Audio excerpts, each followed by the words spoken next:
mahazo matokotsika fandia amin'ny aradrariny io. Ny Fédération malagasy de football de ray aman-dreny ny Barea, ray aman-dreny izy. Maha ray aman-dreny azy re tokoa raha ny zanaka ny nanao zavatra mety mendrika tsy ny ray aman-dreny akory, tsisy ray aman-dreny angatahany zanany mofo ka hanome anazy maimboka zany. Nohony zany ezaka lehibe nataony zany ho ny firenena malagasy.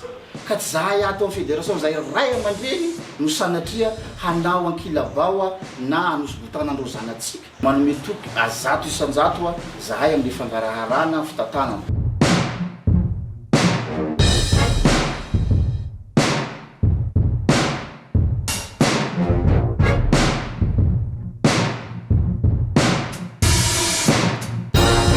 Prima zay menikafo zany manomboka amin'ny quart de finale. Tsika zany zao fa tafakatra fa nahavita ny quart de finale. Fa azo soratana hoe fa mahazo prime tsika.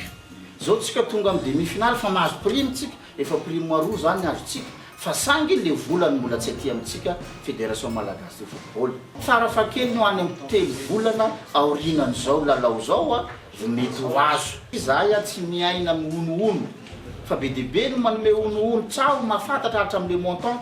Fa ny anay ny FIFA ny kafy azafady mbola tsy nandefa lettre officielle aminay hoe zao ny montant quart de finale, zao ny montant demi-finale.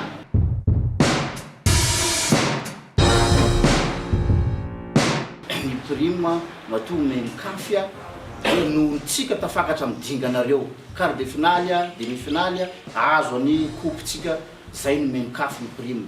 Inona nefa natonga tsika amin'ny quart de finale? Iza natonga tsika amin'ny demi-finale? Misy olona mahabe dehibe tao anatin'izany. Zay fa nisaorana rehetrarehetra teo zay fanolotanana natonga amin'izany. Hatramin'izay nitantanana hitato sahinay no miteny fa tena mety marina fa tsy misy ny lafatra eto ambony tany. Fa raha ny Fédération amin'izao fitantanana zao dia tena miezaka manao ny mangarahara tanteraka.